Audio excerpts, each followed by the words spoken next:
کہ آپ کو بتا دوں کہ ہمارے اس فہرست میں ایک اور مقرر نوجوان جناب حافظ رئیس صاحب، ان کا بھی نام شمار ہو چکا ہے۔ میں بلا کسی تاخیر و تمہید کے میں چاہتا ہوں کہ آپ کو ایک بار پھر نعت نبی رسول اللہ صلی اللہ علیہ وسلم کو گنگنانے کے لیے جناب محمد مجاہد سے گزارش کروں گا کہ وہ نعت نبی صلی اللہ علیہ وسلم پیش کرے اور وقت احسن الجزا۔ میں دوسرے مقرر جناب مولوی ذبیح اللہ کی پوری سے گزارش کروں گا کہ وہ آئے اور اپنی تقریر پیش کریں۔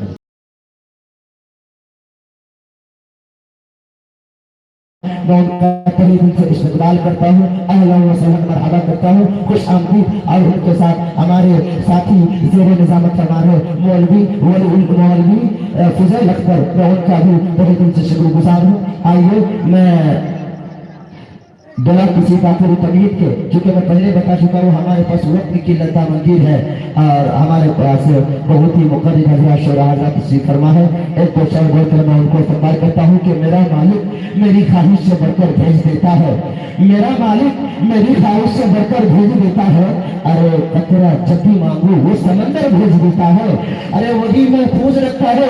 نبی کو غار کے اندر، وہی مکریاں جاری کبوتر بھیج دیتا ہے، وہی مکریاں جاری کبوتر بھیج دیتا ہے۔ میں ایک بار پھر سے بتا دوں آپ کو کہ اس اسلامی معاشرہ و تعلیمی بیداری کانفرنس کے زیر صدارت فرما رہے حضرت مولانا محمود فروغ صاحب قاسمی استاد الحدیث دارالعلوم دیوبند، وہ تشریف لا رہے ہیں۔ زیر سرپرستی حضرت مولانا ضیاء اللہ صاحب قاسمی امام خطیب جامع مسجد صحابہ مکہ، وہ بھی تشریف لا رہے ہیں۔ جناب حضرت مولانا و علامہ ذکی اختر صاحب قاسمی استاد الحدیث جامعہ کاشف علوم جوناگڑھ گجرات، وہ تشریف لا چکے ہیں۔ جناب مقرر شیریں بیان جناب حضرت مولانا امتیاز صاحب واعظ القاسمی استاد فقہ مدرسہ جامعہ ربانی منورہ شریف سمستی پور بہار، ان کا بھی میں تہہ سے شکر گزار ہوں۔ مقرر شیریں بیان جناب حضرت مولانا خورشید الضحیٰ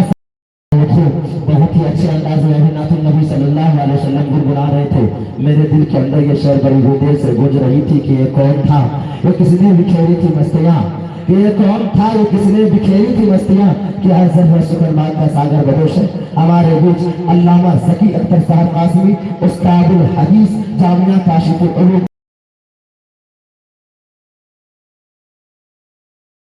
معذرت خان کے ساتھ کہ ہمارے پاس وقت کی لدامت کی ہے، ہمارے اس فہرست میں بڑے بڑے مقرر شعراء حضرات تشریف فرما ہے، اس لیے انشاءاللہ کبھی وقت ملے تو آپ کو پھر سے بلایا جائے گا۔ اور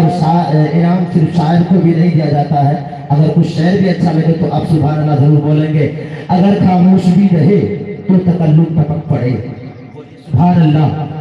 اگر خاموش بھی رہے تو تکلم ٹپک پڑے، جنبش لبوں پہ ہو تو تبسم ٹپک پڑے، اور شاعر وہ جادوگر ہے کہ لکھ کر نبی کی نعت، شاعر وہ جادوگر ہے کہ لکھ کر نبی کی نعت، آما کاغذ نچوڑ دے تو ترنم ٹپک پڑے، آما کاغذ نچوڑ دے تو ترنم ٹپک پڑے۔ ہمارے اس اسلامی معاشرہ وہ تعلیمی نظامی کانفرنس میں باہر سے علماء کرام تشریف لائیں گے، کیونکہ ان کا بھی ہمیں خصوصی کتاب سننا ہے انشاءاللہ تعالیٰ عشاء کے بعد، اس لیے میں زیادہ وقت بنا لیتے ہوئے بلا کسی تاخیر و تمہید کے تو محمد ریحان ابن مولانا شاہ صاحب سے میں گزارش کروں گا کہ وہ اپنی قیمتی بات ہم تمام سامعین کو سنا گئے اور ہم لوگ دیکھتے ہی رہ گئے۔ آئیے میں پھر سے بلا کسی تاخیر و تمہید کے جناب مسعود رضا متعلم جامعہ ربانی منورہ شریف سمستی پور سے گزارش کروں گا کہ وہ آئے اور نذرانہ عقیدت پیش کرے۔ میں ان سے